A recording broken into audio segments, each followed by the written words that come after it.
चलो भाई, तो आयनिक इक्विलिब्रियम का आज लेक्चर नंबर 4 देखेंगे। ठीक है, और इस लेक्चर नंबर 4 में हम क्या देखने वाले हैं। इस लेक्चर नंबर 4 में आज हम सोल्ट हाइड्रोलिसिस के बारे में बात करेंगे। जैसे कि लास्ट क्लास में मैंने आपको बता दिया था, लास्ट क्लास में सोल्ट हाइड्रोलिसिस हो गया था ना हमारा, है भाई? अरे हुआ था, नहीं हुआ था? तो लास्ट क्लास में क्या हुआ था, सोल्ट हाइड्रोलिसिस, और मैंने आपको ये समरी कराई थी। क्यों कराई थी मैंने समरी? मैंने बोला था कि ये समरी हमारे अब आगे काम आने वाली है। इसमें जो आज जो हमारा सबसे इंपॉर्टेंट जो यूज होने वाला है, एक तो हमारा मतलब लगभग सभी फॉर्मूला को हम क्या करेंगे यहाँ पर आज हम यूज अप कर लेंगे। ठीक है, खास करके हमारे OH आयन की कॉन्सेंट्रेशन कैसी है, हाइड्रोजन आयन की कॉन्सेंट्रेशन कैसी है, अल्फा की वैल्यू क्या होती है, KW की वैल्यू क्या है, PKW की वैल्यू पीएच और पीओएच के रेस्पेक्टिव में क्या होती है। समझ में आ रही बात आपको? ठीक है, उसके अलावा पीके की डब्ल्यू पीके और पीकेबी के रेस्पेक्टिव क्या होती है, सारी की सारी जो वैल्यू भाई हम यहाँ पर आज है वो देखने वाले हैं। कोई दिक्कत वाली बात है? चलिएगा, तो हम शुरुआत करते हैं भैया। ठीक है, अब हम शुरुआत करते हैं सोल्ट हाइड्रोलिसिस की डिटेल्स के बारे में। किसके बारे में बात करेंगे? सोल्ट हाइड्रोलिसिस की डिटेल्स आज हम यहाँ पर देखने वाले हैं। ठीक, तो लास्ट क्लास में मैंने आपको बता दिया था कि हमारे 4 टाइप के सोल्ट्स होते हैं। कितने टाइप के सोल्ट्स हैं? 4 टाइप के। नंबर 1 स्ट्रॉन्ग एसिड और स्ट्रॉन्ग बेस होता है, फिर आपका वीक एसिड स्ट्रॉन्ग बेस होता है, फिर आपका स्ट्रॉन्ग एसिड वीक बेस होगा, और लास्ट में होता है आपका वीक एसिड और वीक बेस। मैं 2 मिनट के लिए क्विक रिवीजन दे देता हूँ। तो 4 टाइप के आपके क्या होते हैं, सोल्ट होते हैं। सोल्ट कौन कौन से हैं? सबसे पहला है स्ट्रॉन्ग एसिड और स्ट्रॉन्ग बेस। ये सॉल्ट क्या नहीं होते, इनका हाइड्रोलिसिस हमको देखने नहीं मिलता। क्या नहीं होता भाई? इनका हाइड्रोलिसिस नहीं होगा। तो पीएच इनका लगभग कैसा होता है? पीएच एग्जैक्ट 7 के बराबर होता है। सॉल्यूशन कैसा होता है? सॉल्यूशन होता है न्यूट्रल। उसके बाद में हम बात करेंगे weak acid strong base. Weak acid strong base में किसका हाइड्रोलिसिस होगा? वीक कंपोनेंट का। क्या होगा भैया? इसका वीक कंपोनेंट का हाइड्रोलाइसिस होता हुआ नजर आएगा। यानी कि सॉल्ट का जो वीक कंपोनेंट है वो हाइड्रोलिसिस होगा। या फिर ठीक मैं बोलूं कि इसमें से जो वीक एसिड होगा केवल और केवल क्या होगा? उसका हाइड्रोलिसिस होता है। तो वीक एसिड है, बेस कैसा है? स्ट्रॉन्ग है, तो सॉल्यूशन कैसा होगा? बेसिक होगा। दैट मींस कि इसका जो पीएच है वो क्या होगा? 7 से ज्यादा निकल करके आएगा। तीसरा आता है हमारा स्ट्रॉन्ग एसिड और वीक बेस वाला। इस बार कंपोनेंट कौन है भाई हमारा? वीक। इस बार कंपोनेंट है हमारा बेस वीक है। ठीक है, एसिड क्या है? स्ट्रॉन्ग है। तो इसका पीएच क्या होगा भैया? इसका पीएच होता है 7 से कम। और एट लास्ट हमारा आता है निकल कर क्या भाई? वीक एसिड और वीक बेस को लेकर के, जिसका पीएच नियर अबाउट क्या होता है? 7 होता है। इक्वल टू 7 नहीं होता, 7 भी हो सकता है। समझ में आ रही बात आपके?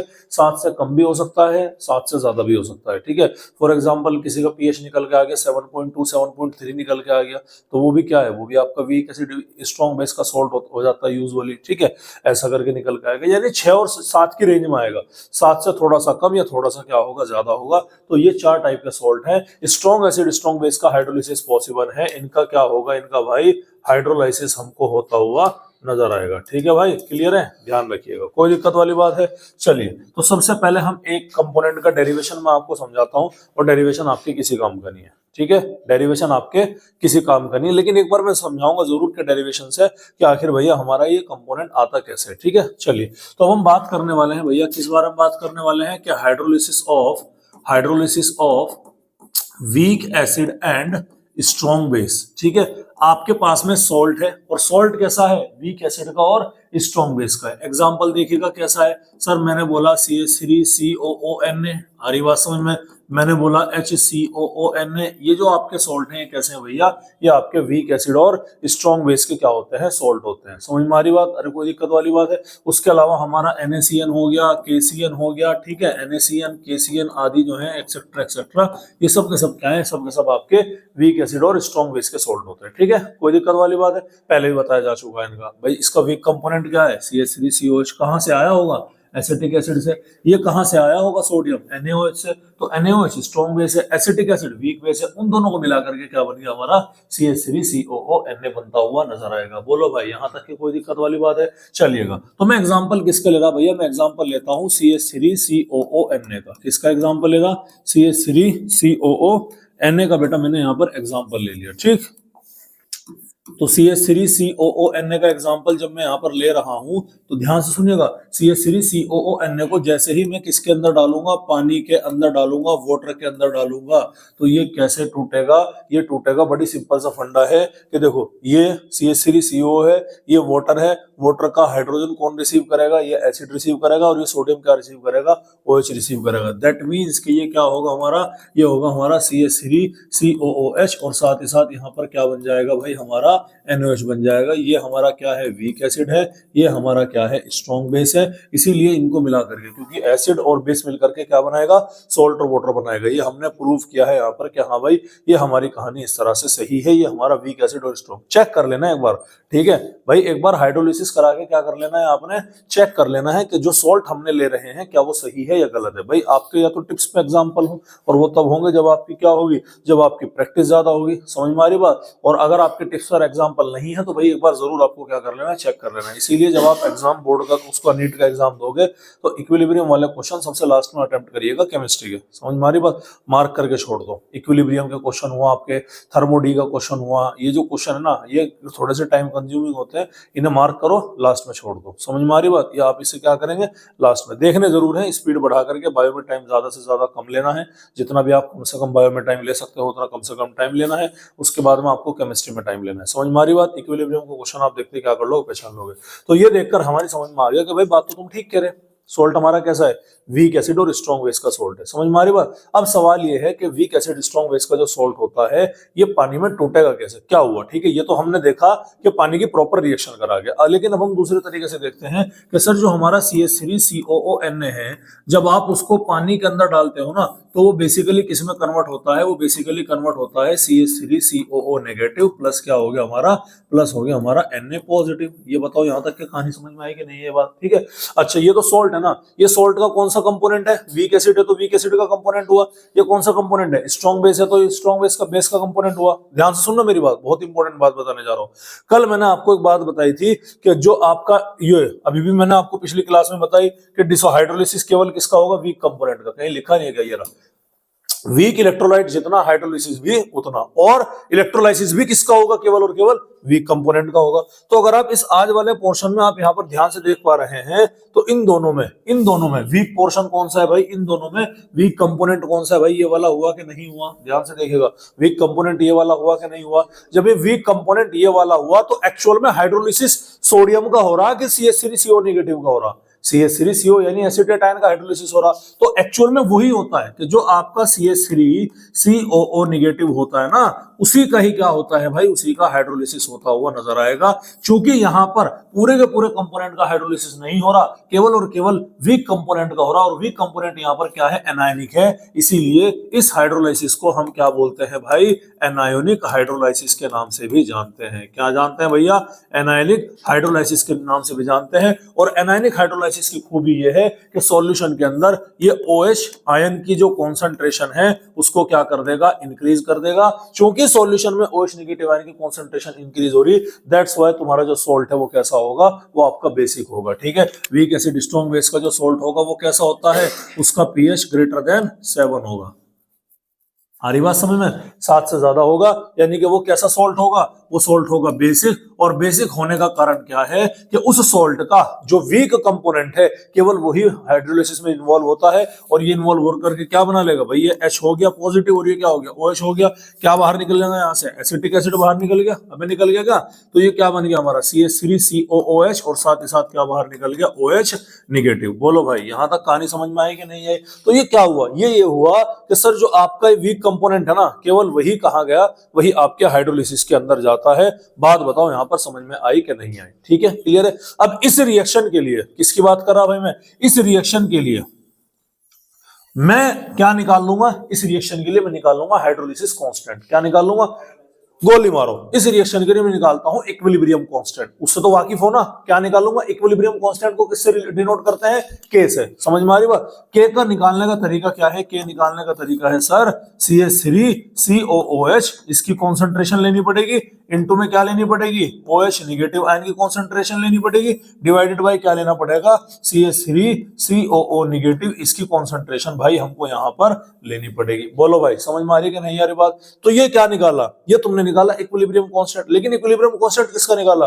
ये तुमने एनायनिक कंपोनेंट का जो हाइड्रोलिसिस हो रहा था उसका इक्विलिब्रियम कांस्टेंट निकाला। क्योंकि ये एनायनिक कंपोनेंट का हाइड्रोलिसिस का इक्विलिब्रियम कांस्टेंट है, इसीलिए इतने सारे के हो रहे हैं ना हमारे, के सी के ई, बहुत सारे के हो रहे हैं ना, के सी के पी सब, तो इसीलिए हम इसको क्या बोल देते हैं, हम इसको बोल देंगे भाई केएच बोल देंगे। क्या बोल देंगे भाई? केएच। केएच फॉर इसे बोला जाएगा हाइड्रोलिसिस कांस्टेंट। केएच क्या हो गया भाई आपका? Hydrolysis constant. अच्छा मुझे एक बात बताओ, क्या के निकालने का तरीका कोई मेरा पुराना नया है क्या? ये नहीं, पुराना चलता हुआ रहा, पूरा इक्विलिब्रियम इसके ऊपर हो गया, हर जगह पर के निकाल रहे। बस अगर हमने वाटर का निकाला तो के डब्ल्यू, और यहां पर किसका निकाल रहे? हाइड्रोलिसिस के वीक कंपोनेंट का हाइड्रोलिसिस का निकाल रहे, तो ये क्या हो गया हमारा भैया? ये हमारा केएच हो गया। बोलो भाई यहां तक की कहानी समझ में आई कि नहीं आई? इसको मैं मान लेता हूं इक्वेशन नंबर 1। अरे कोई दिक्कत वाली बात है? कोई दिक्कत वाली बात है? ध्यान सुनिएगा। अच्छा एसिड कैसा है हमारा? यहाँ पर वीक एसिड है। एसिड कैसा हमारे यहाँ पर? वीक एसिड है। तो हम कुछ और जुगाड़ पानी कर सकते हैं। ये फॉर्मूला याद रखिएगा, KH इक्वल टू, ये आपका काम आएगा आगे, डोंट वरी, फिर भी और इजी बना देते हैं। ठीक है, एसिड कैसा है हमारे यहाँ पर? Weak acid. तो क्या वीक एसिड ये है क्या? CH3COH, यही है क्या?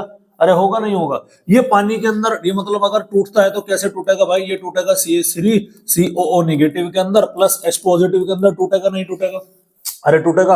अगर मैं एसिड के लिए इक्विलिब्रियम कांस्टेंट निकालूं, इसके लिए चूंकि ये एसिड है तो क्या इसका इक्विलिब्रियम कांस्टेंट Ka होगा कि नहीं होगा? बताओ भाई, जाहिर सी बात है। तो ये इसकी वैल्यू क्या आएगी? इसकी वैल्यू आएगी CH3COO नेगेटिव इनटू में क्या आ गया हमारा? H पॉजिटिव, और डिवाइडेड में क्या आ गया भैया हमारा? CH3COOH। बोलो भाई, ये हमारी हो गई इक्वेशन नंबर 2। यहां तक बात बताओ समझ में आई कि नहीं है? तो ये वैल्यू किसकी है दादा? ये वैल्यू है Ka की। वो वैल्यू किसकी हो गई पीछे दादा? ये वैल्यू हो गई KH की। ध्यान से देखिएगा, ध्यान से देखिएगा।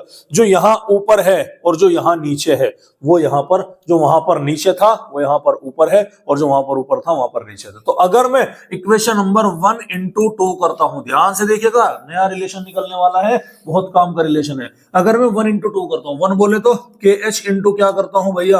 Ka करता हूं, तो नीचे वाले से इसके उसको ऊपर वाला खत्म, उसके ऊपर वाले से इसके ऊपर वाला खत्म। क्या बचेगा? केवल यहाँ पर H पॉजिटिव और OH नेगेटिव बचेगा। अरे सर ये तो फिर हमारा जानना पहचानना आ गया, H पॉजिटिव और O नेगेटिव क्या है? वेरी गुड, क्या आ गया निकल के भाई? KW निकल के आ गया। अरे सर इसका मतलब ये हुआ कि KW इज इक्वल टू क्या हो गया हमारा? ये KH इंटू ये क्या निकल के आ गया हमारा? Ka निकल कर आ जाता है। अरे वाह सर, ये तो बड़ा कमाल का डेरिवेशन आगे निकल के। और अगर मैं यहाँ से KH की वैल्यू निकालूं तो वो क्या निकल कर आएगी? वो निकल कर आएगी कि KW अपॉन Ka। बोलो भाई समझ में आ रही कि नहीं आ रही बात? और ज्यादातर कंडीशन में KW की वैल्यू तो तुम्हें मालूम रहती है। क्या मालूम रहती है बताओ? 10 की पावर -14। तो क्या है? K की वैल्यू तुम्हें क्वेश्चन में देगा तो क्या निकाल लेगा वो? हाइड्रोलिसिस कांस्टेंट निकाल लेगा। तो सबसे पहला फॉर्मूला जो बेटा तुम्हें याद रखना है वो ये याद रखना है यहाँ पर कि KH is equal to KW upon Ka। आ रही बात समझ में? क्या मैंने कोई चीज नहीं निकाली क्या? यहाँ पर नहीं सिखाई क्या? नहीं, इन्हीं के रीअरेंजमेंट निकाल। और ये डेरिवेशन होता है हमारा relation between KH hydrolysis constant, KW, ठीक है, ये dissociation constant of water, and Ka dissociation constant of acid. समझ में आ रही बात? इन तीनों कांस्टेंट के बीच का जो रिलेशन है हमने वो यहाँ पर क्या कर दिया भाई? निकाल दिया। बोलो यहाँ तक कोई समस्या है भाई? अरे कोई दिक्कत वाली बात है भाई? कोई दिक्कत वाली बात है? ठीक है। अच्छा देखो, अभी पीछे ये तो है हमारा, ध्यान सुनिए, KH इज इक्वल टू, अभी पीछे हमने एक फॉर्मूला निकाला था कि alpha is equal to under root KYC, हाँ है ना? ठीक है। अच्छा उससे पहले भी मैंने आपको एक चीज और समझाई थी। कहाँ गया?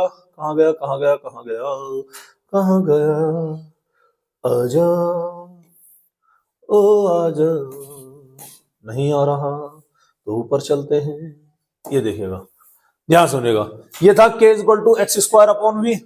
X की जगह अल्फा मान लो, एक ही बात है, नहीं है? ठीक है। अब ध्यान सुनिएगा, कहाँ गया? ये रहा, alpha is equal to root K into V।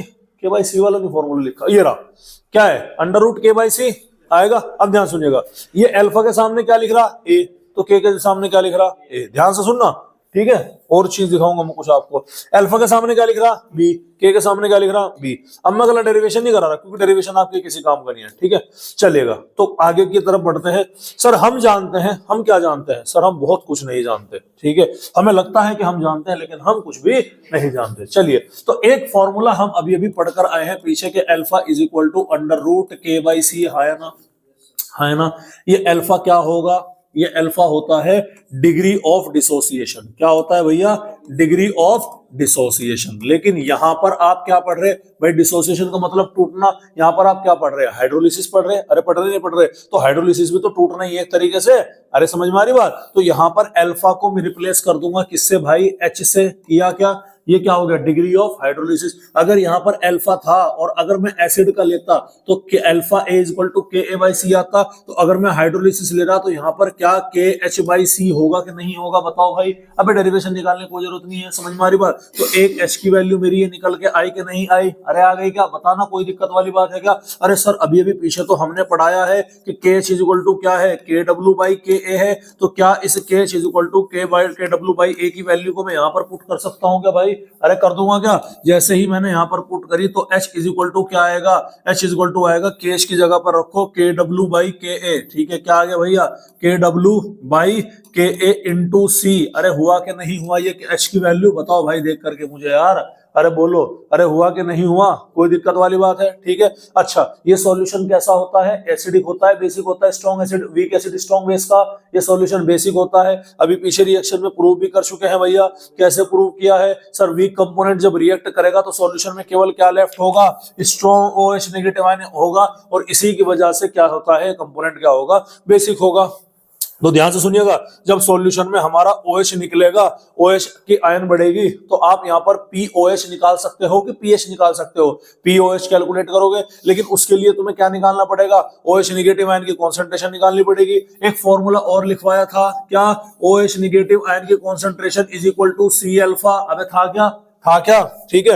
अब अल्फा की जगह हमने किसे रिप्लेस कर दिया? H को रिप्लेस कर दिया। तो क्या मैं C अल्फा की जगह लिख सकता हूं यहाँ पर कि ये क्या है हमारा? CH आ गया कि नहीं आ गया? अरे आ गया। क्या तुम्हारे पास H की वैल्यू नहीं है क्या? अरे भाई बोलो, क्या तुम्हारे पास में H की वैल्यू नहीं है क्या? क्या है H की वैल्यू? अंडर रूट ऑफ के एच बाई सी। तो मैं यहाँ पर क्या लिख दूंगा? मैं यहाँ पर लिख दूंगा अंडर रूट ऑफ के एच बाई सी। नीचे भी रूट सी, ऊपर को सी को रूट सी इंटू रूट सी लिख सकता हूँ। एक रूट सी से एक रूट सी खत्म आ गया। अरे यार बात समझ में? तो क्या बचेगा तुम्हारा? ये बचेगा तुम्हारा अंडर रूट में के एच इंटू सी। क्या बनेगी? ये बनेगी हमारे OH निगेटिव आयन की कॉन्सेंट्रेशन इज इक्वल टू क्या हो गया? अंडर रूट में के एच इंटू सी। और सी क्या लेनी है आपको भाई? कॉन्सेंट्रेशन। किसमें ली जाएगी? नॉर्मेलिटी में। याद रखिएगा, किसमें लेनी है आपने?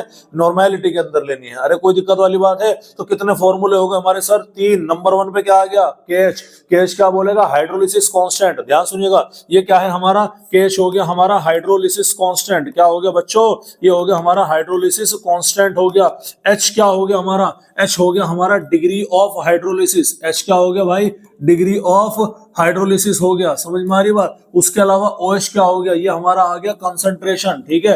अच्छा, अब ध्यान सुनिएगा, अगर आप OH निकाल सकते हो तो POH भी निकाल सकते हो भाई। ठीक है। POH निकालने के लिए क्या लेना पड़ेगा? नेगेटिव लॉग लेना पड़ेगा। तो negative log of OH negative ion direct क्या बन जाएगा? POH बन जाएगा कि नहीं बन जाएगा? इसे मैं डायरेक्ट करूंगा। ये KH इंटू सी है। ध्यान से सुनिएगा, ये क्या है? ये KH इंटू सी होगा।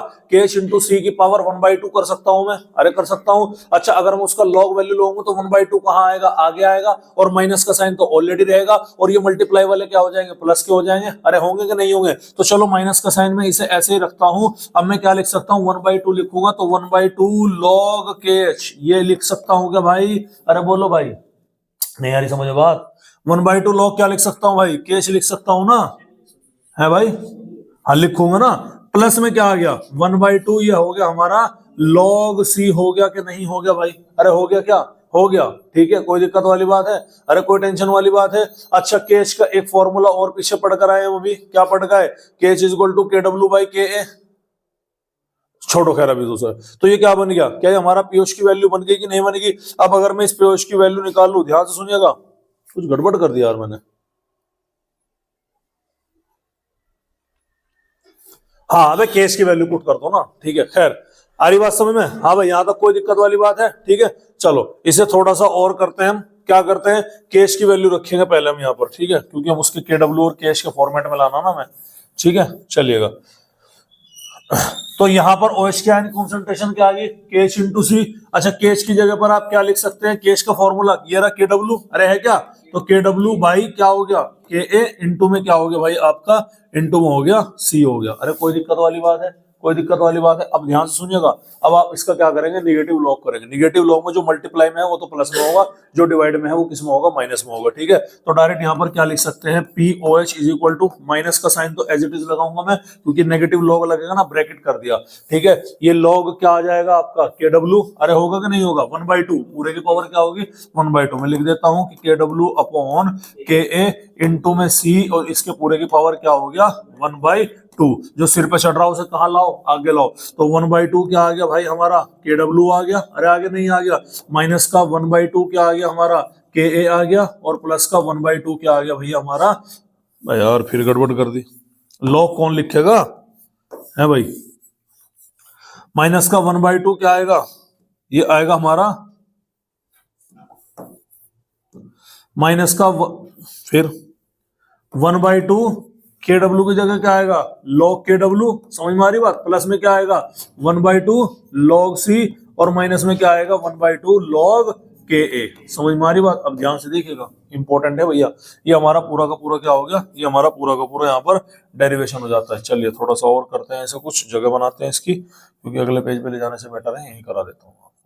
ठीक है भाई, आ रही भाई बात समझ में, यहाँ तक के? अरे कोई दिक्कत है? अब देखिएगा, अब मैं क्या करूंगा, अब मैंने किया ये POH निकाला, माइनस के साइन को अंदर मल्टीप्लाई कर दूं। अरे कर दूं क्या, कर दूं। जैसे मैंने माइनस के साइन को अंदर मल्टीप्लाई करा तो ये क्या बना, माइनस का हाफ log KW, और माइनस का log KW क्या होगा, PKW। ध्यान सुनिएगा, माइनस का log, भाई नहीं समझे क्या, ये स्टेप बाय स्टेप करो, स्किप कर जाऊंगा स्टेप, कर दूं। चलो मेरी बात ध्यान सुनो, देखो ये क्या है 1/2 log KW। अगर मैं इसकी माइनस की मल्टीप्लाई इसमें अंदर करूंगा तो माइनस का हाफ log KW हो जाएगा, और माइनस का log KW क्या होता है, PKW। और PKW की वैल्यू कितनी होती है, 10 की पावर माइनस के, वो सॉरी PKW की वैल्यू 14 होगी, तो 14 का आधा कितना हो गया, 7 हो गया। तो क्या मैं यहाँ पर डायरेक्ट 7 लिख सकता हूँ क्या भाई, बताओ। ठीक है, अब ध्यान सुनिएगा, अब मैं इस माइनस के साइन की मल्टीप्लाई इस वाले में करूंगा अंदर, तो ये माइनस और ये माइनस क्या हो गया, प्लस हो गया। तो क्या बन गया, प्लस का log KW हो गया। ध्यान सुनिएगा, क्या बन गया, log KW। उसे भी छोड़ दो, उसे भी छोड़ दो। ये नेगेटिव log KW क्या होगा तुम्हारा, PKA हो गया। अरे हो गया, हो गया क्या, PKA किस में आ गया, पॉजिटिव में आ गया, हाफ PK। तो ये अंदर जाएगा, तो ये क्या हो जाएगा आपका, हाफ PKA की जगह क्या हो जाएगा हमारा, ये हो जाएगा मतलब माइनस का ये PKA बन जाएगा, और ये माइनस का हाफ PK हो जाएगा, नहीं हो जाएगा, अरे होगा नहीं होगा। तो ये क्या हो जाएगा आपका, ये माइनस का आपका हाफ PK हो जाएगा। तो मैं यहाँ पर लिख देता हूँ कि माइनस का क्या बन गया, मेरा हाफ PKA बन गया। ठीक है, अब log C वाले में देखो, log C में मैंने माइनस का साइन अंदर मल्टीप्लाई किया, अब log C को मैं चेंज कर नहीं सकता, कर तो नहीं सकता, तो इसे डायरेक्ट में क्या लिख सकता हूं, इसे लिख सकता हूं माइनस का हाफ, ये हो गया हमारा log C। ये फॉर्मूला मेरा किसका निकल के आ गया भाई, ये फॉर्मूला मेरा PH का निकल करके आ जाता है। ठीक है, अगर मैं यहां से और सही काम करने की कोशिश करूं तो यहां पर मेरा POH का फॉर्मूला क्या निकल के आएगा, POH का फॉर्मूला मेरा निकल कर आएगा कि 7 माइनस 1/2 कॉमन ले लूं, 1/2 कॉमन ले लिया, माइनस का 1/2 कॉमन ले लिया, तो क्या आएगा ये PKA। ध्यान से सुनिएगा, और प्लस log C। बोलो भाई समझ में आ रही कि नहीं आ रही बात। ये वैल्यू किसकी होगी भाई मेरी, ये वैल्यू होगी मेरी POH की। कोई दिक्कत वाली बात है? अब जब ये वैल्यू हमारी POH की यहाँ पर लिख रहा हूं मैं, ठीक है, तो PH इज इक्वल टू क्या होगा, PH इज इक्वल टू होगा 14 माइनस POH। हाँ या ना, अरे होगा नहीं होगा, होगा। तो अगर मैं इसमें इसको माइनस करूंगा, यानी कि 14 माइनस 7, ध्यान सुनिएगा, 14 माइनस 7, लाओ मैं लिख देता हूं कि PH इज इक्वल टू क्या हो गया, ये हो गया हमारा 14 माइनस POH की वैल्यू कितनी है 7 माइनस हाफ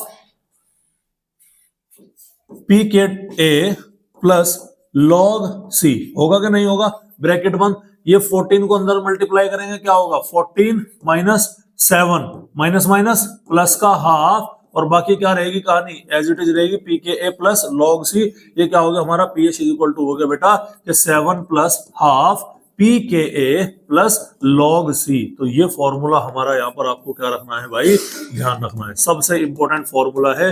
ये डेराइव किया जाता है, मार्क माय वर्ड, कोई डेरिवेशन आपसे नहीं पूछा जाएगा भाई, लेकिन आपको PH निकालने का तरीका इसी तरीके से आपका ये निकल करके आएगा कि 7 plus half PKA plus half log C, या फिर PKA और log C का वैल्यू का आधा, उसमें क्या जोड़ दो, साथ में जोड़ दो। समझ में आ रही बात आपके, क्लियर है? अरे कोई दिक्कत वाली बात है? ठीक है, अच्छा जब मैं आपको एसिड पढ़ाऊंगा, अभी वो आपको अभी वीक एसिड स्ट्रॉन्ग बेस पढ़ाया ना, अगर मैं यहाँ पर स्ट्रॉन्ग एसिड और वीक बेस ले लूं तो उसका pH 7 से कम होगा, तो 7 minus half PKA plus log C as it is रह जाएगा सारा का सारा डाटा। ठीक है, क्लियर है? कोई दिक्कत वाली बात है? तो चलिए, ये हमने एक का क्या निकाल लिया, डेरिवेशन निकाल लिया। हमने क्या देखा, हमने इसके H की वैल्यू निकालनी सीखी, हमने इसके KH की वैल्यू निकालनी सीखी, OH नेगेटिव आयन की कंसंट्रेशन निकालनी सीखी, POH का फॉर्मूला सीखा और पीएच का फॉर्मूला सीखा। कितने फॉर्मूले सीखे, 4। अब बचे कितने सॉल्ट हमारे, 2। बाकी के सभी सॉल्ट में हमारी कहानी क्या रहने वाली है भाई, बाकी के सभी सॉल्ट में हमारी कहानी सेम रहने वाली है। इसीलिए मैं क्या कर रहा हूं अब, इसीलिए मैं आपको यहाँ पर एक टेबल है हमारे सामने गिवन मौजूद है, ठीक है। तो उस टेबल को वहां पर हम क्या करा रहे, इंपोर्ट करा रहे, ठीक है।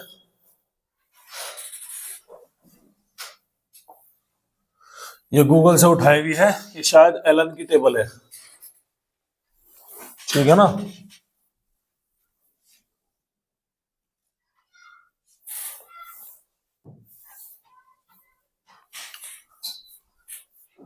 ऐसा लग रहा ना, ए लिख रहा ऊपर, एलन की टेबल है, चलिएगा। तो भाई ये टेबल है हमारी, ये टेबल मैंने डायरेक्ट नोट्स में ऐड कर दी, ठीक है। आप इसे क्या कर सकते हैं, आप इसे देख सकते हैं। अब देखिएगा यहाँ पर कहानी कैसे होगी, ये देखो भाई, ठीक है। सॉल्ट, टाइप ऑफ सॉल्ट है, हमारी बात समझ कैसा है, type of salt, strong acid strong base कैसा होगा भाई, न्यूट्रल होगा। कोई हाइड्रोलिसिस होगा क्या, नहीं। स्ट्रॉन्ग एसिड और वीक बेस अभी तो नहीं पढ़ाया, वीक एसिड वीक बेस तुम्हें मैंने पढ़ा दिया। तो कंपोनेंट कैसा है स्ट्रॉन्ग, इसका बेसिक है, तो सॉल्यूशन कैसा होगा, बेसिक होगा। और इसको हम क्या बोलेंगे, एनायनिक हाइड्रोलिसिस बोलेंगे। इसके लिए केएच की वैल्यू KW/Ka निकालनी सीखी, H की वैल्यू अंडर रूट में KW/K सीखी, OH की वैल्यू CH सीखी, H की वैल्यू अगर हम यहाँ पर रखते हैं तो अंडर रूट में KW/C डिवाइडेड बाय K आ गया, और pH इक्वल टू क्या आ गया, 7 + ½ pK + ½ log C, जिसमें मैंने 7 + ½ कॉमन ले लिया, pK + log C करके मैंने लिख रखा था, बस इतना चेंज है, बाकी सब सेम है, कोई दिक्कत वाली बात है। अब यही काम कहाँ रखो, स्ट्रॉन्ग एसिड में। ध्यान सुनो, इसका एसिड वीक था, इसका बेस वीक है। अगर इसका एसिड वीक था और ये बेसिक सॉल्यूशन था, तो इसका बेस वीक होने पर सॉल्यूशन कैसा होगा, एसिडिक होगा। ये एनायनिक था तो ये क्या होगा, कैटायनिक था। इसके लिए केएच की वैल्यू KW/Ka है, तो इसके लिए केएच की वैल्यू KW/Kb होगी। इसके लिए हाइड्रोलिसिस डिग्री ऑफ, ध्यान सुनिएगा, केएच की वैल्यू क्या है, केएच की वैल्यू है आपके, ये हो गया आपका हाइड्रोलिसिस कांस्टेंट। क्या है भाई आपका, ये हाइड्रोलिसिस कांस्टेंट हो गया, याद रखिएगा, ठीक है। और H की वैल्यू क्या हो गया, ये हो गया आपके लिए डिग्री ऑफ हाइड्रोलिसिस। क्या हो गया भाई, डिग्री ऑफ हाइड्रोलिसिस। आपने क्या रखना है, इतना ध्यान रखना है भाई, समझ में आ रही बात, क्लियर है। अगर इसके लिए हाइड्रोलिसिस कांस्टेंट की वैल्यू KW/Ka है, तो इसके लिए हाइड्रोलिसिस कांस्टेंट की वैल्यू KW/Kb होगी। आ रही बात समझ में, क्योंकि कंपोनेंट कौन सा है, वीक बेस। अगर इसके लिए degree of hydrolysis under root में KW/Ka है, क्या है भैया, अंडर रूट में Ka/C निकल के आ रही है, तो इसके लिए हाइड्रोलिसिस कांस्टेंट की डिग्री ऑफ हाइड्रोलिसिस कितना आएगा, अंडर रूट में KW/ वहां पर Ka है, यहाँ पर क्या हो जाएगा, Kb हो जाएगा, के भी हो जाएगा, समझ में आ रही बात। उसके लिए OH नेगेटिव आयन निकलेगा, तो इसके लिए क्या निकलेगा, हाइड्रोजन आयन निकलेगा। उसके लिए OH negative ion concentration KW/C divided by K है, तो इसके लिए hydrogen ion concentration KW/C divided by क्या हो जाएगा, Kb हो जाएगा। उसका pH 7 + ½ pK + ½ log C हो जाएगा। इसका pH 7 - ½ pKb माइनस क्या हो जाएगा, ½ log C निकल करके आ जाएगा। समझ में आ रही बात आपके यहाँ पर, ठीक है। इस फॉर्मूले को आप चाहें तो और इजीली डिराइव कर सकते हैं। हमारा क्या बनेगा ये फॉर्मूला, हमारा ये फॉर्मूला हमारा यहाँ पर बनेगा कि pH = 7, ध्यान सुनिएगा, 7 और -½ में क्या ले लूंगा, एलसीएम ले लूंगा, तो -½ एलसीएम ले लूंगा, तो क्या हो गया हमारा, pKb + log C। ये फॉर्मूला हमारा यहाँ पर बनता हुआ भाई नजर आएगा। समझ में आ रही बात, ठीक है। क्या मैं इसे, सॉरी, ठीक है बच्चों, आ रही है बात समझ में। ये यहाँ पर इरेज हो जाएगा, जस्ट ए मिनट।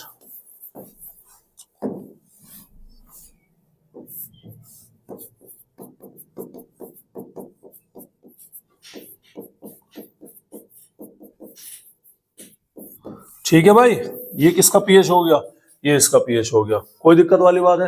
ये तो था सर, अगर वीक एसिड वीक बेस दोनों कंपोनेंट है, तब क्या करना, वीक एसिड वीक बेस दोनों कंपोनेंट है, तो सॉल्यूशन क्या होगा, ऑलमोस्ट न्यूट्रल होगा, यानी कि पीएच नियर अबाउट क्या होगा, 7, 7 से थोड़ा सा कम या थोड़ा सा ज्यादा। यहाँ पर एक एक का हो रहा था, यहाँ पर क्या होगा, दोनों का होगा, कैटायन का एनायन का होगा। ध्यान सुनिएगा, ये बेसिक था, एनायनिक था, वो कैटायनिक था, तो KH = KW/Ka था। क्योंकि यहाँ पर दोनों हो रहे, इसलिए यहाँ पर क्या हो गया, KH = KW/Ka × Kb आ गया, दोनों लेने पड़ेंगे। समझ में आ रही बात है। यहाँ पर हाइड्रोलिसिस था, KW/Ka × C था, यहाँ पर हाइड्रोलिसिस लेना पड़ेगा KW/√Ka × Kb, यानी कि एक कंक्लूजन हमने क्या निकला, एक कंक्लूजन ये निकला कि वीक एसिड वीक बेस का जो सॉल्ट होता है वो कॉन्सेंट्रेशन से क्या होगा, इंडिपेंडेंट होगा। समझ में आ रही बात। उसके लिए, और ये केवल हाइड्रोलिसिस को वो होता है, डिग्री ऑफ हाइड्रोलिसिस है, तो आप यहां पर पॉइंट लगा के लिख सकते हैं कि degree of hydrolysis is independent, degree of hydrolysis is independent from concentration in case of weak acid and weak base type of salt, और ये केवल और केवल डिग्री ऑफ हाइड्रोलिसिस के लिए क्या होगा, वैलिड होगा। अगर यहाँ पर हमने OH निकाला, हाइड्रोजन निकाला, तो बेटा यहाँ पर तुम क्या निकालोगे, डायरेक्ट हाइड्रोजन आयन की कॉन्सेंट्रेशन निकाल लो। Direct hydrogen ion concentration Ka into H है, वो तो आएगा, लेकिन Ka की वैल्यू क्या निकलेगी, Ka की वैल्यू आप यहाँ पर निकाल सकते हैं Kw into Ka by Kb करके निकाल सकते हैं, ठीक है। ये फाइनल वैल्यू निकल के आएगी, यानी कि H की वैल्यू जब तुम यहाँ पर पुट करोगे ना, जब H की वैल्यू आप यहाँ पर पुट करोगे तो हाइड्रोजन आयन कॉन्सेंट्रेशन ये निकल के आएगी, और pH आएगा 7 plus half pKa minus half pKb, ये आपका क्या होगा, ये आपका इक्विलिब्रियम उसका pH का फॉर्मूला हो जाता है, ठीक है। कोई दिक्कत वाली बात है? तो ये 4 फॉर्मूले हैं, एक मैंने डेरिवेशन आपको करा दिया, 2 बाकी अब आपको क्या करना है, करा लेना है, ठीक है भाई। कोई दिक्कत कोई परेशानी वाली बात है? तो ये क्या था हमारा, ये था भाई हमारा सॉल्ट के बारे में, कोई टेंशन कोई परेशानी, क्लियर है। ये आपको क्या करना है भाई, ये आपने सॉल्व करना है। अरे कोई दिक्कत है क्या है भाई, ठीक है।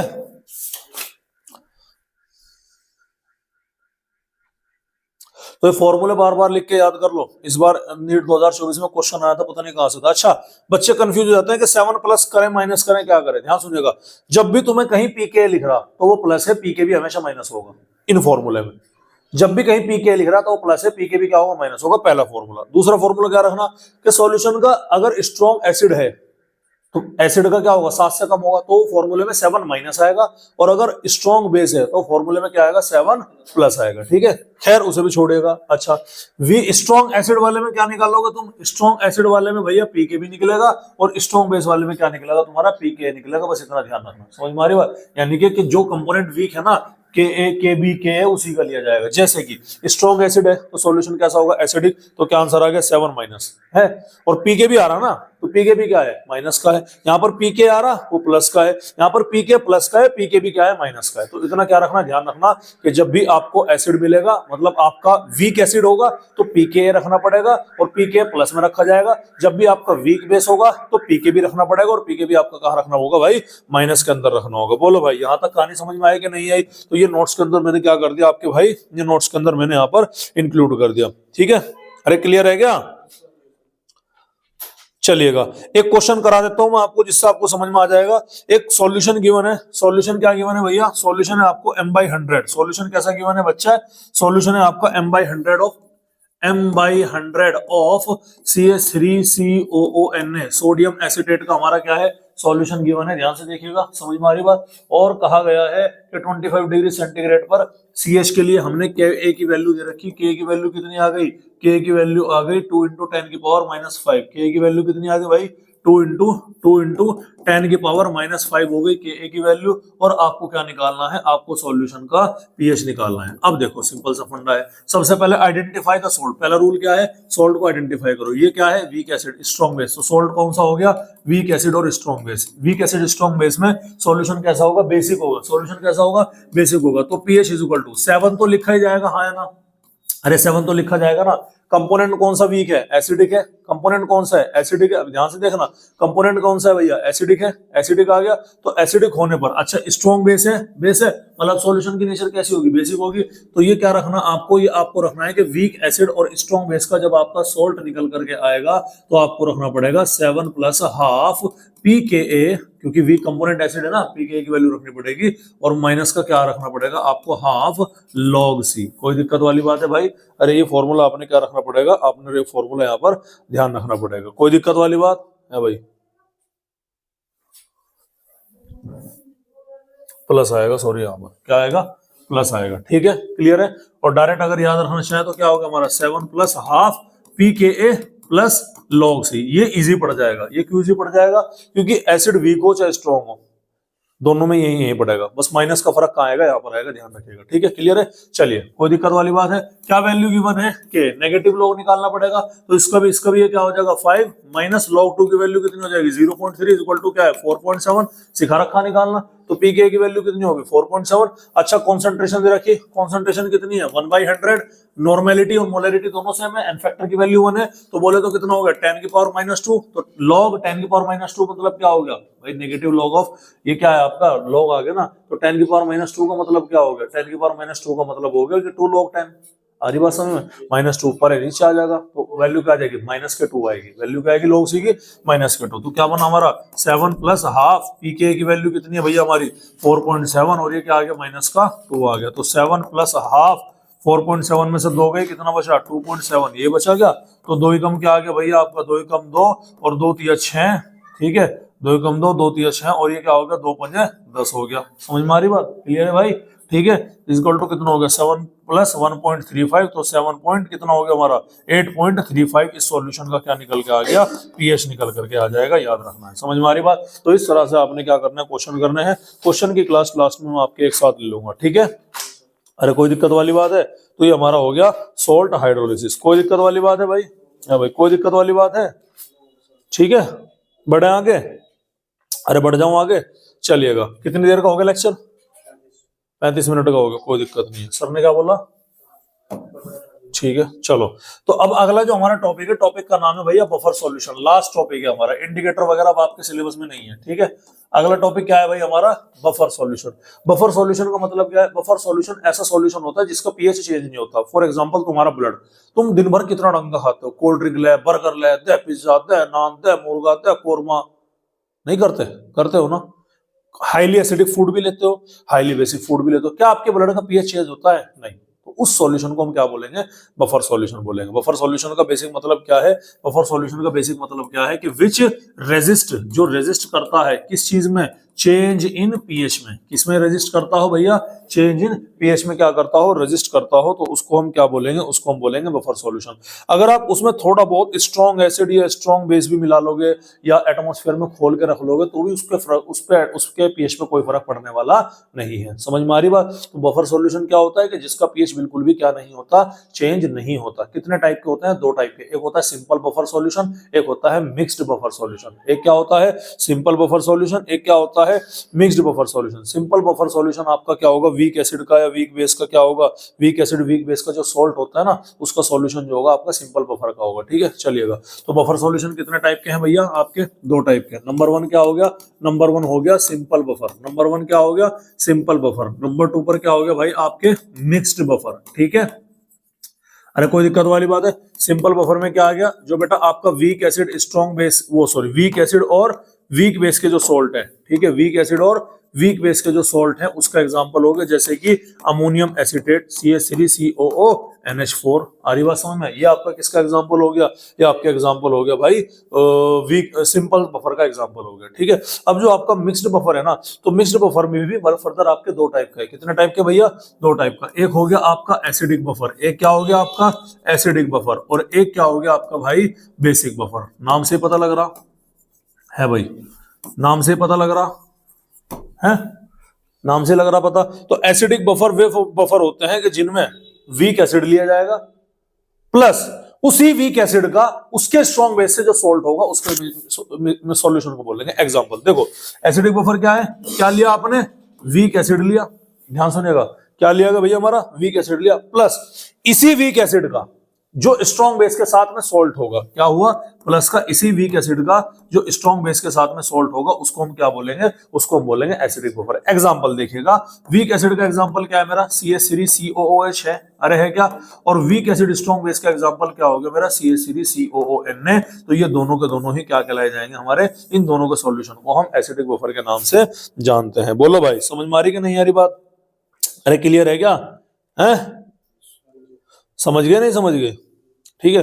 एक एग्जांपल और ले सकते हैं आप, क्या है भैया हमारा HCOOH आ गया और प्लस में क्या आ गया HCOONA। तो ये भी हमारा किसका एग्जांपल है, ये भी हमारे एसिडिक बफर का एग्जांपल होता है। बेसिक बफर की कहानी थोड़ी सी क्या हो जाती है, उल्टी हो जाती है। यहाँ पर वीक एसिड है तो वहां पर क्या लेना पड़ेगा, वीक बेस लेना पड़ेगा। तो ये क्या हुआ हमारा वीक बेस प्लस ये हमारा हो गया बेटा स्ट्रॉन्ग एसिड और वीक बेस का जो हमारा सॉल्ट होता है उसको हम क्या बोलेंगे, बेसिक बफर बोलेंगे।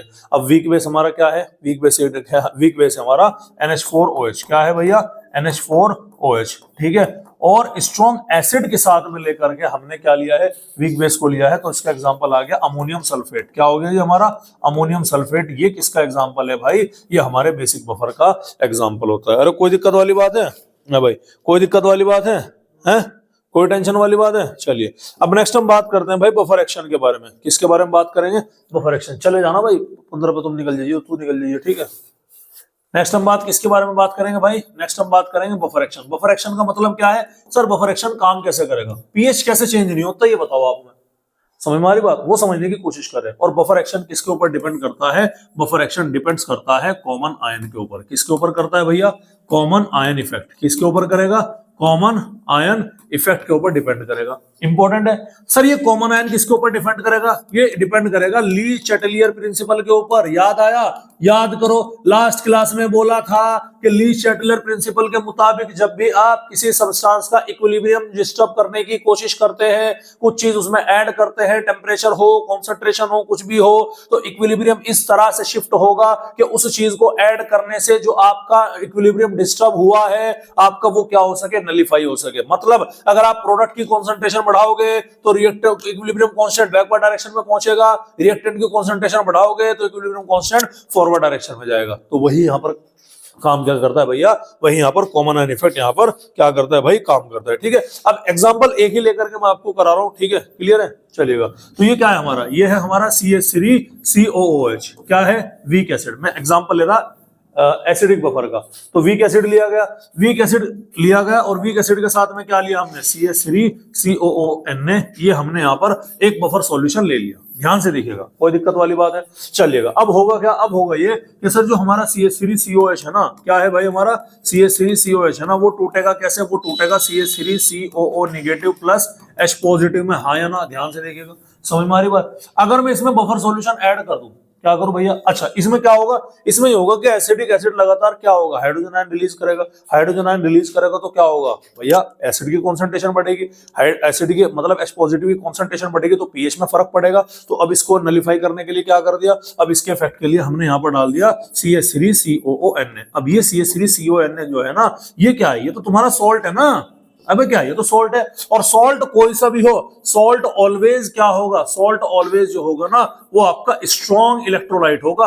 स्ट्रॉन्ग इलेक्ट्रोलाइट बोले तो उसका 100% डिसोसिएशन आपको दिखाई पड़ेगा, याद रखिएगा। समझ में आ रही बात? तो ये जो आपका सॉल्ट है, ये कैसे टूटेगा सर? सर ये टूटेगा CH3COO negative plus Na positive. हाँ या ना? जरा देख करके तो बताओ। सॉल्यूशन आपके पास में एसिटिक एसिड का था, मिलाया आपने क्या? उसमें सोल्ट मिला दिया। कौन सा? CH3COO, सोडियम एसिटेट का। इसी का भाई, और के साथ में क्या पता क्या रिएक्शन कर जा। इसी का सॉल्ट मिलाएंगे, किसके साथ में? वीक एसिड और स्ट्रॉन्ग बेस वाला सॉल्ट मिलाएंगे। अब हुआ क्या? अब हुआ ये सर, रिएक्ट प्रोडक्ट वाली साइड पर ओवरऑल जो कॉन्सेंट्रेशन है किसकी भैया? एसिटेट आयन की। क्या है भैया? प्रोडक्ट की कॉन्सेंट्रेशन क्या हो गई? इंक्रीज हो गई। अरे सर, ये तो ली शटलर प्रिंसिपल सा लगता हुआ नजर आ रहा। अगर प्रोडक्ट की कॉन्सेंट्रेशन इंक्रीज होगी तो रिएक्शन कहां जाएगी भाई? बैकवर्ड डायरेक्शन में। मतलब जो H पॉजिटिव बना हुआ था वो CH3CO नेगेटिव, ये एक्सेस में आ गया ना, इसके साथ में मिलकर के वापस कहां जाएगा? बैकवर्ड डायरेक्शन में जाएगा, यानी कि पीएच इसका वापस वहीं पर आ जाएगा। दैट मींस कि प्रोडक्ट अगर बढ़ेगा तो रिएक्शन कहां जाएगी भैया? रिएक्शन बैकवर्ड डायरेक्शन में जाएगी। और बैकवर्ड डायरेक्शन में जाकर के जो हाइड्रोजन आयन की कॉन्सेंट्रेशन इंक्रीज हुई है ना, उसको क्या करेगी भैया? नलिफाई करने का काम करेगी, याद रखिएगा। समझ में आ रही बात? तो इस तरह से आपका कोई भी बफर सॉल्यूशन क्या होता है, इस तरह से आपका कोई भी बफर सॉल्यूशन यहां पर बना रहता है। इस तरह से वो अपने पीएच को क्या करेगा भाई? चेंज होने नहीं देता। समझ में आ रही बात? अरे क्लियर है?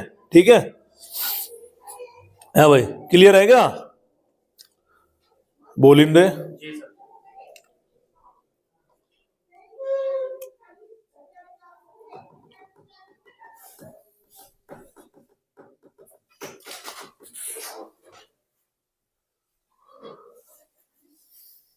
कोई दिक्कत वाली बात है भाई? है भाई, कोई दिक्कत वाली बात है? चलिए, अब एक इसमें बचता है टॉपिक भैया हमारा हेंडरसन इक्वेशन है। छोटे छोटे से दो इक्वेशन है, याद रखिएगा। दो इक्वेशन याद रखिएगा। हेंडरसन इक्वेशन क्या है sir? PH is equal to, बारिश हो रही, तेज हो रही, पूछ ले समन सर से। हटाइए एक मिनट, गेट खोलिए। ठीक ठाक हो रहा भाई, पूछ जमन सर से। पूछ जल्दी पूछ। हाँ भाई, पीएच इज इक्वल टू क्या है हमारा? पीकेए प्लस लॉग सॉल्ट की कॉन्सेंट्रेशन डिवाइडेड बाय क्या होगी भैया? हमारी एसिड की कॉन्सेंट्रेशन। एक फॉर्मूला आपने क्या रखना, ये याद रखना। और अगर आपका पीएच निकल रहा है किसके लिए, बेसिक बफर के लिए, ये किसके लिए भैया, ये है आपका एसिडिक बफर के लिए। किसके लिए, अल्हम्दुलिल्लाह, ये क्या है हमारा, बेसिक बफर के लिए, एसिडिक बफर के लिए, ठीक है। और एसिडिक बफर के लिए क्या हो जाएगा, ये पीएच पीके की जगह क्या हो जाएगा, पीकेबी प्लस लॉग सॉल्ट की कॉन्सेंट्रेशन डिवाइडेड बाय क्या हो गया हमारा, एसिड की कॉन्सेंट्रेशन। इन इक्वेशन को हम क्या बोले भाई, इन इक्वेशन को हम बोलते हैं हेंडरसन, अल्हम्दुलिल्लाह, हेंडरसन इक्वेशन। बोलो भाई, यहां तक कहानी समझ में आई क्या? अरे क्लियर है, क्लियर है क्या? ठीक है। तो ये क्या था, यहाँ पर हम बफर सॉल्यूशन भी भाई क्या होता है, बेसिकली यहाँ पर हमारा पूरा होता है, ठीक है। तो हेंडरसन इक्वेशन हमारे सामने आ गई। हेंडरसन इक्वेशन के अकॉर्डिंग कभी कभी आपसे क्या पूछ सकता है, वो हेंडरसन इक्वेशन के अकॉर्डिंग आपसे बफर सॉल्यूशन का पीएच पूछ सकता है, बफर सॉल्यूशन का पीओएच पूछ सकता है। ये पीएच निकलेगा किसके लिए, एसिडिक बफर के लिए। ये क्या निकलेगा भाई, बेसिक बफर के लिए। अगर वो बेसिक बफर का भी पीएच पूछने लगा तो पहले पीओएच कैलकुलेट करो, फिर 14 में से क्या कर दो भाई, माइनस कर दो, आपका आंसर यहाँ पर क्या होगा, निकल के आ जाएगा। तो इसी के साथ में आपका चैप्टर क्या होता है भाई, ये चैप्टर आपका पूरा होता है। आई नो बे नहीं, पूरा नहीं हुआ, एक टॉपिक और रह गया। टॉपिक है सॉल्युबिलिटी प्रोडक्ट वाला पोर्शन। हाँ, एक टॉपिक रह गया भाई। तो कल की क्लास में क्या लूंगा, कल की क्लास में हम आपका सॉल्युबिलिटी प्रोडक्ट वाला टॉपिक लेकर के इसको क्या कर देंगे भाई, कल हम फिनिश कर देंगे। और इसी के साथ हमारे आज के मुख्य समाचार समाप्त हुए। नमस्कार।